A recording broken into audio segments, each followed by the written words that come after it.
These stories will be entitled The Patient Interviews, written by Horrgasm. These will be multiple patient interviews merged into one narrated video. They will be read in the order of the year each patient was interviewed. Patient 4, Interview 2. The date is August 11th, 1959. The time is 1907. Begin transcript. Cigarette, Billy? Thank you, Doctor. Doctor lights 2 cigarettes before passing on to the subject. Secretary opens a window. How are you feeling today? Better than before. Better than yesterday, anyway. Subject is in a sluggish state of awareness, slight droopiness of the eyelids, languid movements. Daily medication since admission, 250 milligrams Thorazine, 10 milligrams Valium. 1 drop of administered covertly 14 minutes before interview. That's good, Billy. That's really good. Do you feel like you're ready to talk about what happened yet? I already told the cops. Then I told the courts. What more do you want me to say? I wasn't myself when they died. I mean, that's why I'm here, ain't it? You're right. That is why you're here. But we have to be sure that it never happens again, and to do that, unfortunately, we're going to have to revisit some of the dark times. Understand? It's the only way we'll be able to put this whole mess behind you. Fine. Subject appears more alert, troubled, fidgets in his chair, snubs out cigarette and ashtray. Excellent. Excellent, Billy. Now, if we can start from the beginning. You told the interviewing officers that you first began hearing the voices at age 16. Can you tell me about that? Well, it wasn't voices exactly. It was a voice. But even then, it wasn't. It wasn't even really a voice, you know what I mean? It was buried almost. Buried how, Billy? It's okay. Buried in my dog, in his throat. When he'd bark, I'd hear it. I couldn't ignore it. Subject continuously glances at open window, noticeable twitching, paranoid. I see. And what did the dog say to you? No, it wasn't like my dog started talking. Something was inside him. And it asked me to do things. What sort of things, Billy? Seriously, it's all probably in that little notepad on your lap anyway. It was telling me to do things like the things I did to my parents. What the fuck else would it want? Breakfast in bed? I understand, Billy, but I have to ask these questions for a number of reasons. I may hold some details from the initial interrogation and your evaluation, but I have to hear it from you directly. It's important that we ensure the details are consistent, okay? It wasn't anything big at first. Wanted me to break some windows, still shit. So I did, to make it quiet.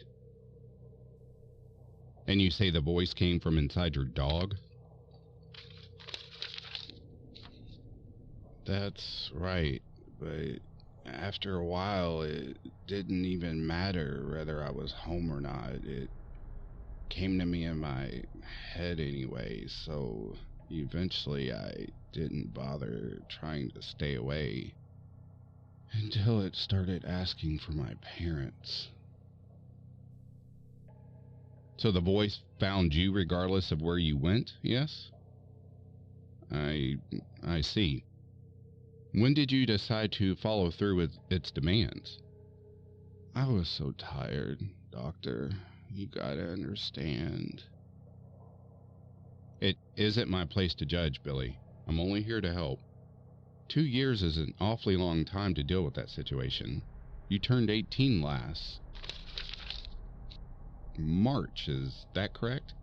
That makes you the youngest patient we have here, I believe. Yes, that's right. Has the medication been working for you? When did you last hear it? I don't really hear it anymore. Not much. Not while I'm awake, anyway.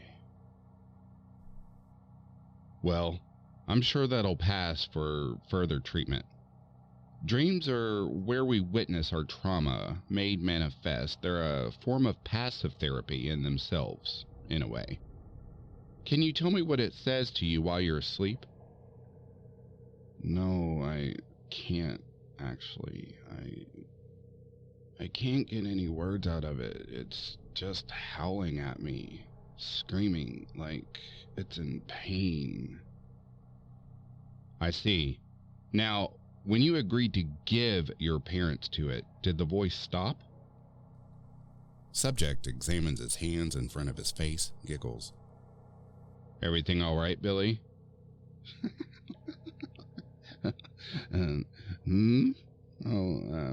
Sorry.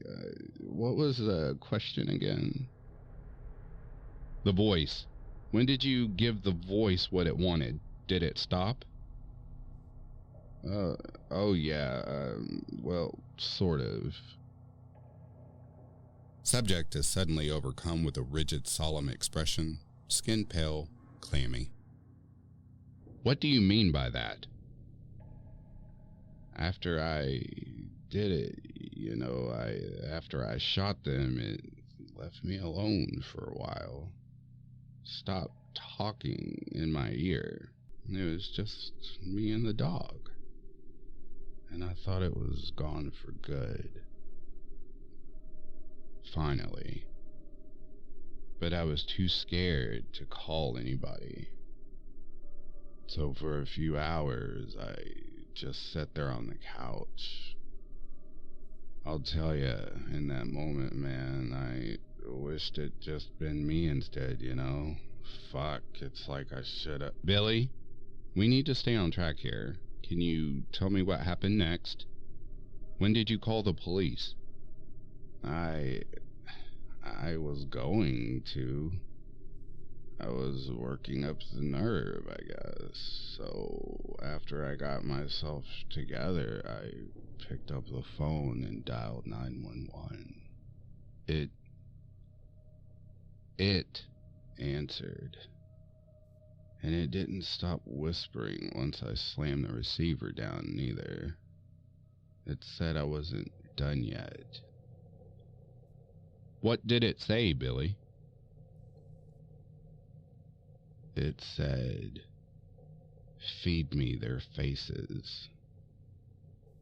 Subject begins to sob into his hands before pulling them away as if frightened by them, returns to his previous stony effect. They were already dead. They were already dead, so they couldn't be hurt anymore, right? It told me that once it was full, it leaves, so go find somebody else. Leave me alone. And did it, in fact, leave you alone? Was it finally appeased by your sacrifice? Christ, Doc.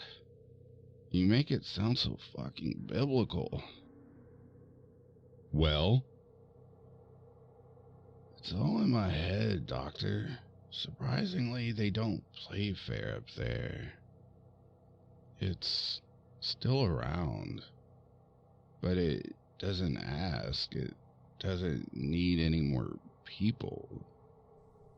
I see. Can you close the window, please? I don't like the breeze today. I think we've covered a lot in this session, don't you think? Let's pick it up again next time. I'm sure you're very tired. Sure, Doctor. Thanks for seeing me. Orderlies enter to escort the subject back to his room. Oh, just one more thing before you go. Subject's hands begin to tremor as he turns back around. On second thought, it can wait. Have a good night, Billy. Subject leaves the room. I think we'll begin trigger tests following further testing with the compound. I suggest 2 drops from now on with a gradual lowering of medication until they're just sugar pills. Subject presents a unique opportunity. Let's not squander it, shall we?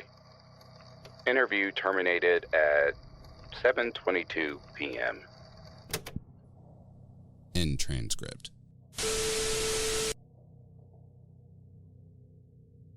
Patient 7, interview number 3. The date is February 6th, 1965. The time is 1546. Begin transcript. Good afternoon, Damien. What's so good about it? Subject is immediately combative, arms folded tightly against his chest, feet drumming impatiently. Just an expression. I see you aren't feeling any better today, then. Well, aren't you perspective? Would you like to talk about what happened last night in your room? Do I have a choice? We always have a choice, Damien. You're more than welcome to keep it all locked away inside, but to a certain point. I can't help you if you don't want to be helped.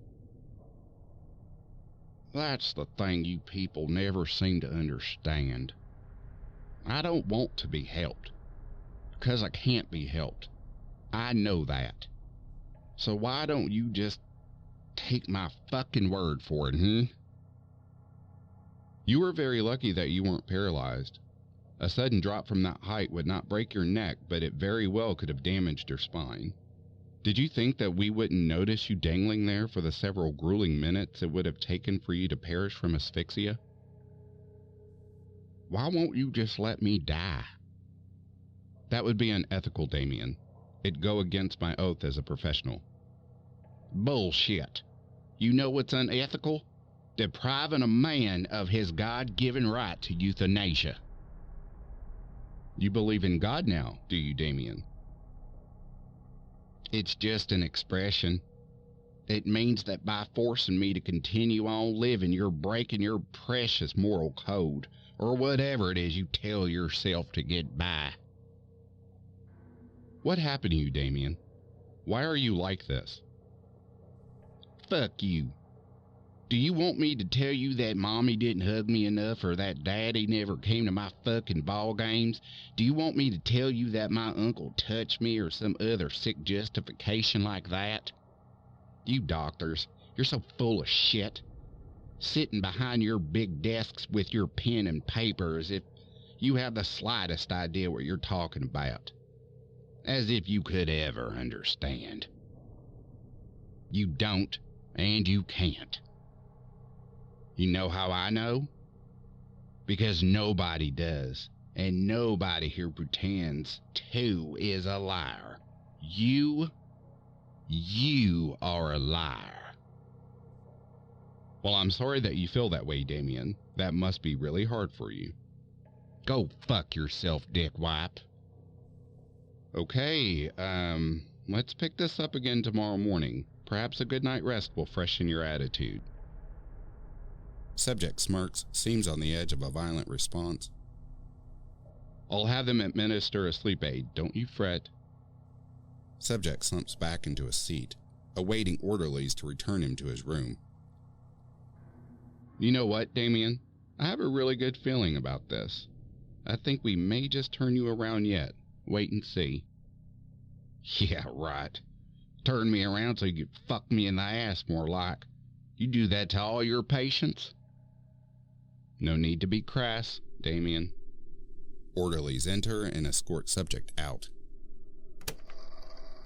Wow. Seems like we have ourselves a real piece of work here. He's exactly what we need for this particular experiment. I'd like to oversee this one personally, for the entire testing duration. We'll start out strong. 2 drops. Let's see how our new friend's defense mechanisms hold up against the chemical. Interview terminated at 3:53 p.m. End transcript.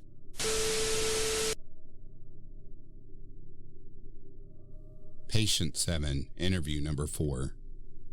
Date, February 7th, 1965. The time is 11:02.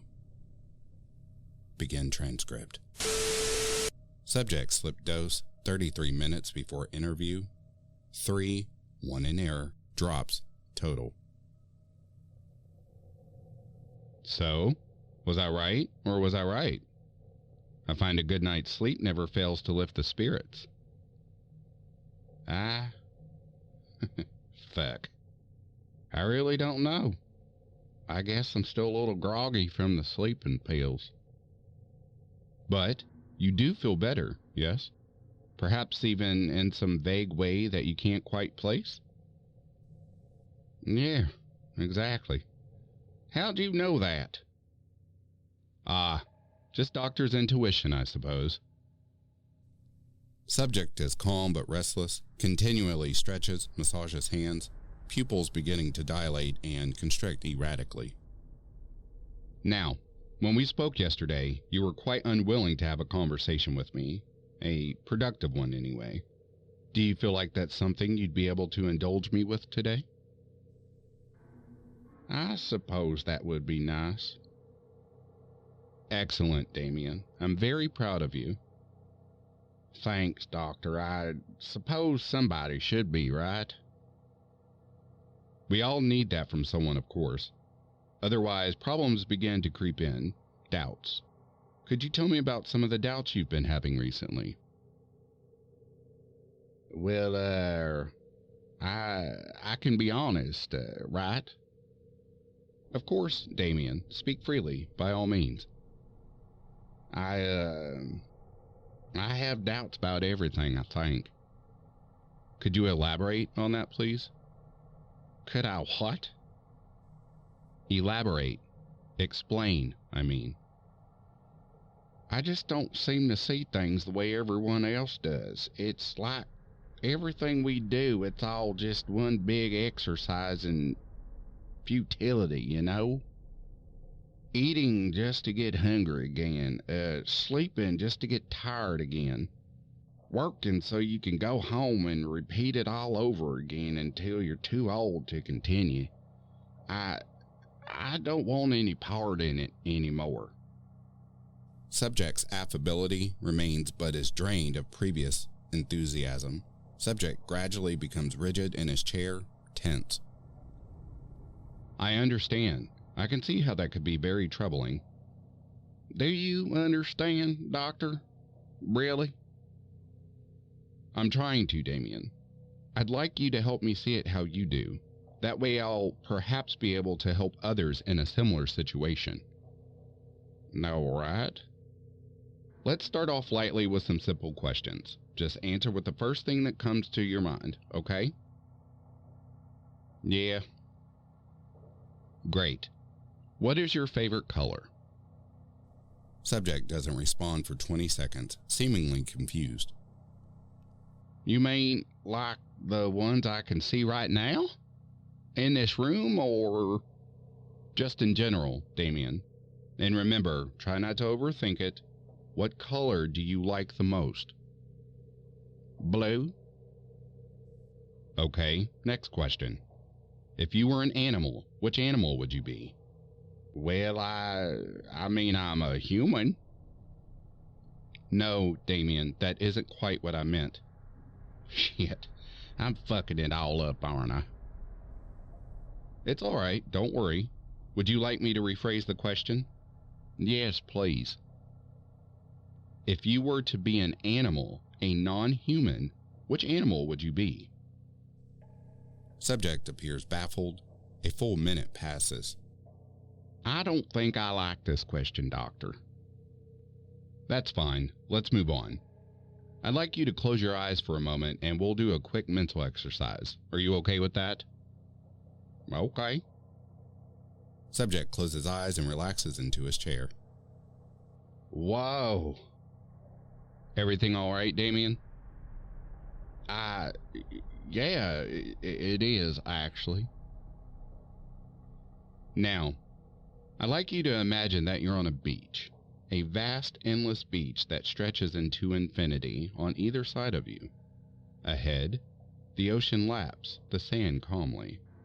As each wave rolls over the beach, you'll begin to feel more and more calm until your body is completely weightless, laying there on the quiet, warm beach while the sun shines reassuringly overhead. As you lay there, feeling the sand between your bare toes and between your fingers, you begin to take notice of the clouds. Huge and billowy, they hang in the sky. There are many of them, but each is distinct from the others. Those clouds are your memories, far away, where they cannot harm you. But you can observe them from a distance and explore them. See as you did then. Tell me, Damien, what do you see in the first cloud? Mother? What is she doing, Damien? She's washing dishes. It's getting dark. What happens next? My dad, he's pulling up outside. I can hear him. She tells me to go hide. And where do you hide, Damien? Under the stairs. There's a little closet. Is your father in the house yet? Subject shudders, tenses fists. Remember, Damien, nothing can hurt you. What's happening now? No! Stop, please, don't! Damien? Mommy! Subject is visibly sweating. Can you hear the waves, Damien? Yes. Then that means that you're laying back on the beach, where all is well. Subject is calm once again. I'd like you to shift your attention to the second cloud, drifting across the pale blue sky with the others, while knowing fully that you are completely safe. Can you do that for me, Damien? I see it. What can you see inside the cloud? I see myself in the bathroom. And what are you doing, Damien? I'm crying. It's my birthday. Why are you upset? Because I can't. Can't do it. Can't do what, Damien? I want it to stop. What's happening, Damien? What are you doing in the bathroom? Dad's razor blades are too high to reach. Subject sheds tears through his closed eyes, grimaces. Can you smell the ocean, Damien? Yeah. That's good. That means that you're free from the memory, and it is now far away where it can't reach you. Subject continues to shudder softly, but is otherwise returned to the neutral, hypnotic state. Now, Damien, a strong gust of wind overtakes the sky, but it doesn't touch the beach. All the clouds are blown far, far away, and they disintegrate into rain, which falls to the earth and is no more. I want you to lift your head up ever so slightly from the sand and open your eyes. Your parents are standing there in front of you, but it's okay. They have a message for you. Discomfort apparent, scrunched face, gripping of the chair.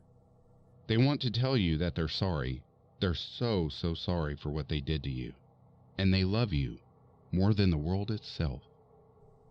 Tears again, more groans. You look into their eyes, and you know in your heart that they are telling the truth. the ultimate truth. And in that look, you gain all the nourishment, all the love you could ever need. They both turn and begin to walk hand in hand into the water as you lay back, down in the warm sand, and watch the clear blue sky up above, completely at peace. Subject is entirely still, motionless, and silent except for soft, deep breaths. After several minutes, Dr. begins to awaken the subject. You've had a long, perfect day at the beach, and all is right in the world. You slowly stretch and get to your feet, your weight pushing your feet comfortably into the sand below, and you begin to collect your belongings. As you hold everything under your arms, you turn and take one last look at the beach behind you, remembering this day forever. Then, feeling like an all-new person, a better person, you put your shoes on and walk away from the beach and towards the waking world. You count each step, and each step makes you feel more and more awake. 30 seconds pass before the subject opens his eyes and begins to sit up. Doctor? Everything is fine, Damien. You did extremely well today. Extremely well. How are you feeling right now? A little sick, to be honest. My head's spinning. Quite understandable, Damien. I'll have them lead you back to your room. Now, I'd like you to think about what we discussed here today. Really think it over. You made a lot of progress. I did? Oh, yes. Absolutely you did. This is the first day of the rest of your life. I promise you. Orderlies enter and escort subject out. Movements are shaky. Well, at least nobody can say all we do here is hurt people, right? I have a great confidence in this subject. If the treatment doesn't hold, a few more rounds should almost certainly do the trick. If this works out well. I'm giddy with the thought, to say the least. Schedule him in for next week for review. Interview ended at 11:26. In transcript. Patient 7, interview number 9. Date, March 12, 1965. Time, 1546. Begin transcript. Hello, Damien. Doctor. Subject regards Doctor with an ease not seen in prior interviews. Previous nervous, aggressive symptoms seemingly gone or greatly reduced. How are you feeling today? Subject smirks and laughs for a few seconds. My vision's clear, Doctor. My ducks are in a row, so to speak. That's great, Damien. I'm so glad that you're feeling I know you've been slipping me drugs. What? I'm saying that I know that our sessions together aren't exactly always fully under the legal authority of the U.S. government. Do you think I don't know what you're doing to the people here? These sick fucking people that are balls to the wall out of their minds, probably half because of what you're putting them through? That's ridiculous, Damien. Nobody has been doing any... Subject leans forward in his chair, and Doctor presses panic button under desk. Doctor, take it easy, okay? I don't give a fuck. At least not as far as I get what I want. And what I want, what I still want, is the end to suffering. You owe me that much. Orderlies enter and immediately begin to restrain subject. Doctor stops them. They stand by outside the door. I see. Well, Damien, I don't quite know what to say. What? You don't have to say anything, except that you'll alter my medication to include a deadly dose of phenobarbital. Tonight. Damien, you'll do it, or I'll tear the fucking roof off this place when I get out of here. Do you fucking understand me? This is over. Do you understand? Orderlies escort subject out, semi-restrained. Well, it seems we don't have much in the way of choice. I say we give our subject what he asks for. He's dead weight anyway. He clearly isn't worth our time, solid as his resolve is. I'll administer the dose myself tonight, unless there are any objections. It'll free up the room for a new prospect. Something actually viable. Interview terminated at 3:51 p.m. End transcript. Patient 8, interview number 1. Date, June 7th, 1967. Time, 12:20. Begin transcript. Interview is taking place outside in Courtyard 6B following special approval from. The grounds are otherwise closed to staff besides posted guards on each entry point. I hope that you're comfortable, Franklin. Sessions outside are a somewhat novel luxury. We're still a little too close for my liking, but it'll have to do. What is it about them exactly that bothers you so much? Any particularly painful memories come to mind? Perhaps something from your childhood? Subject has communicated very little since initially being taken into custody by law enforcement. However, a violent outburst resulted in a near-fatal injury when officers attempted to confine subject in county jail. Interview obtained only under the compromise that subject not be housed within the facility walls. You ever been swallowed up whole, Doctor? Can you explain what you mean by that?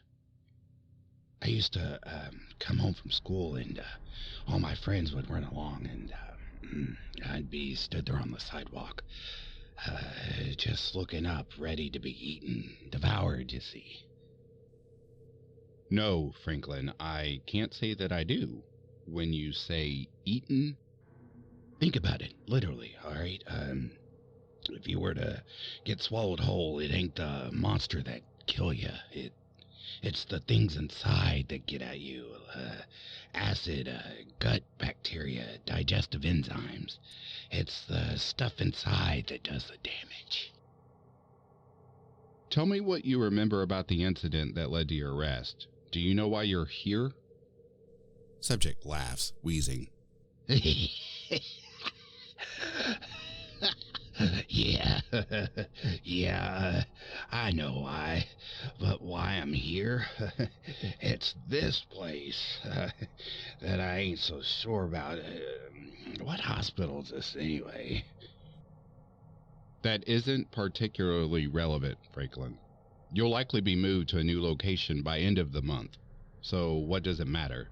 Besides, even if we did allow outside contact... Yeah, it wouldn't matter anyway. There ain't nobody calling. Tell me this, at least. What do you really know about me? Well, from the police report and the resulting background check, surprisingly little. Good. When you became homeless, was it because of the issues that you've been having? How long were you... Not long enough. And I swear, if you ever try to lock me up in here, you won't like what happens. Can you tell me why you did what you did to the other man in the drunk tank? Why did you mutilate him so viciously? See, now you say words like vicious and mutilate, but I say necessary act of the lesser body to serve the greater whole. Know what I'm saying? Again, Franklin, no. I don't know what you're talking about. You see, when they put me in there, in that cold gray cell, and I saw him sleeping, well, like what happens inside, I acted. I didn't think about it or nothing, I just did. Like when your stomach processes a meal. I fed that building. I was the delicate, intricate, bubbling, internal majesty that sifts the nutritious bonds of heaven so that Almighty God himself may suckle on the mounds of bloody paradise. You dig? The building was hungry, so I chewed up the meat for it, spat it out, so that it could soak deep down in the floor below and the walls, the ceiling above, because that's what they need. Everyone's got to play their part, big or small, microscopic or giant. We all have to do what's programmed, built in, integrated, our purpose. Franklin, did you ever feed any buildings, when you were on the road? Doctor, even if you paid me, I'd never step a single foot inside one of those monsters for as long as I live. Presuming I have the choice, of course. So, is that a no, or... I won't speak of it. It had to be done, and that's the end of it. It's just... You don't understand. You could never understand what it takes to do what it takes to satisfy the lurking beasts that swallow your fucking soul whole. Subject is manic, incapacitated via dart gun, and carried back to his room, a guarded makeshift cage approximately 50 feet from the building, and restrained. I have a few ideas, military applications and the like, but they're mostly far-fetched. For instance, we could set him loose in the Kremlin, perhaps dress him up as a visiting diplomat, cause a big mess. Too forward? Anyway, I see a very patriotic future for that man, that's for sure.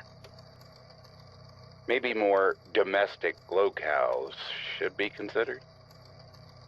Schedule a new interview for the 21st of this month. Session concluded at, I don't know, call it 12:30 p.m. End transcript.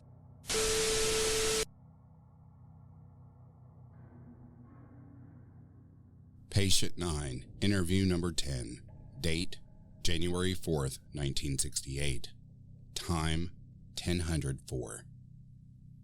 Begin transcript.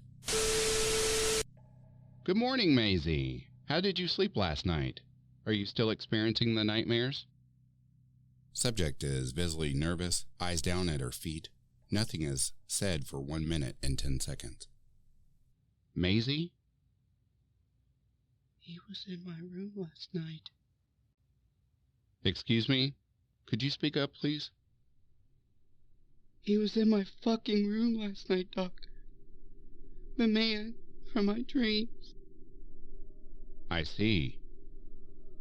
Are you sure this encounter wasn't... Oh, I was awake all right. I was wide awake for a while, at least. How do you mean?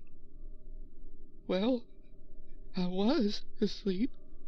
Then, when I woke up, that's when I saw him. Big white face and black robe, just like death itself. He was just standing there by the door to my room, and I was strapped to the bed, so I didn't try to scream. I never made a sound. And what happened next, Maisie?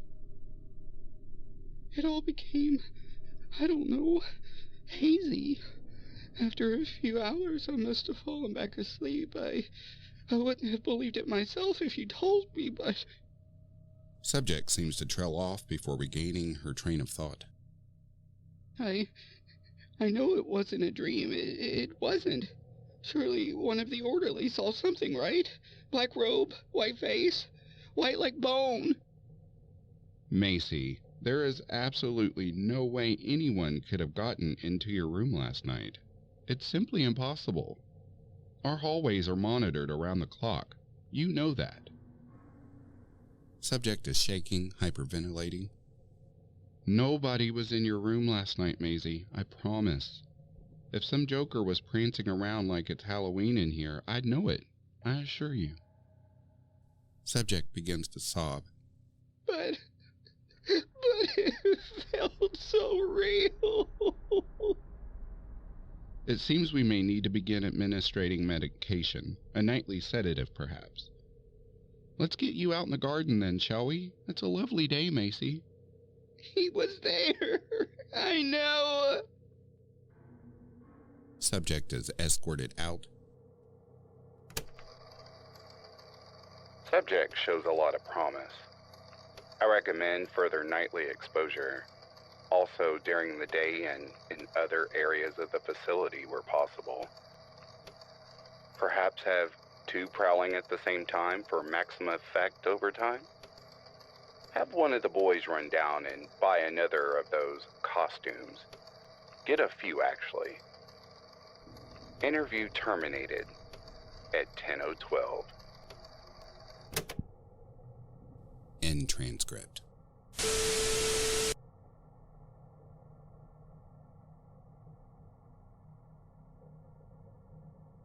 Patient 11, interview number 4.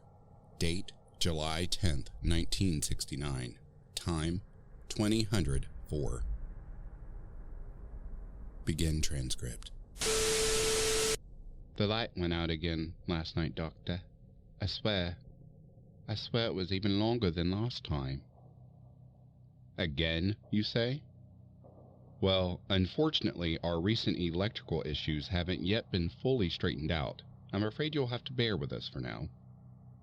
Subject is visibly tired but alert, shaking. Tell me, did you hear them again? Yes, I heard them, all right. Except it isn't all right. The things they say to me, unspeakable things. It's okay, Frank. You can tell me. No, I can't.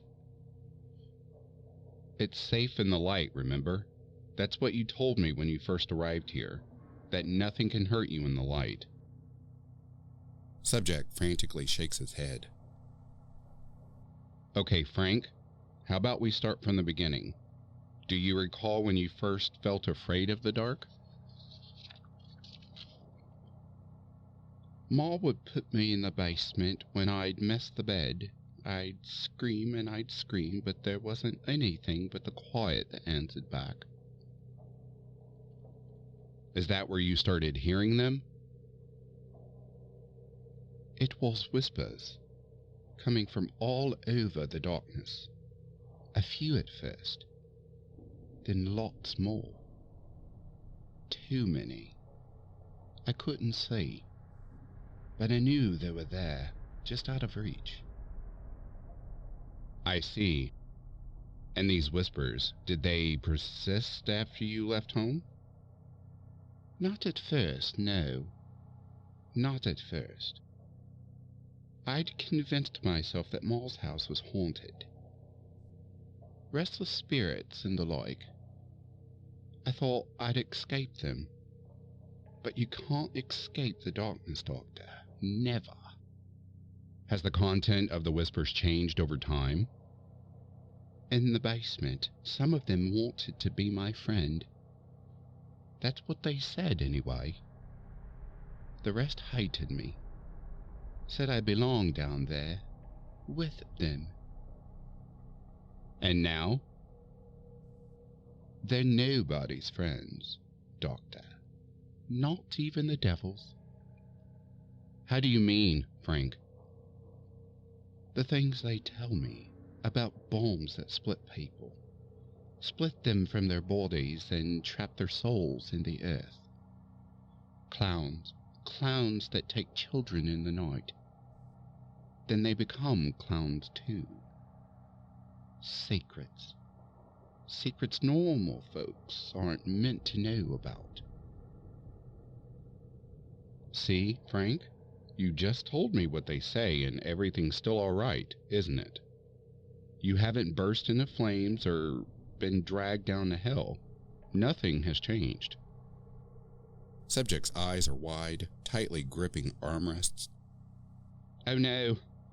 Oh no. No. I wasn't supposed to tell anybody. I wasn't supposed to tell. Don't you understand? Orderlies enter and subdue Subject as he begins to flail and scream wildly. Don't turn off the light!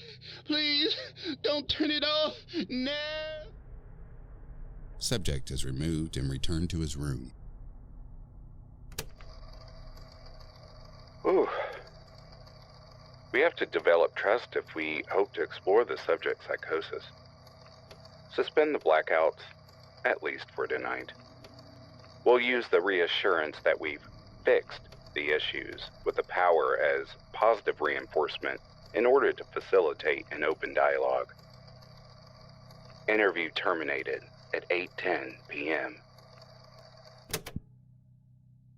End transcript.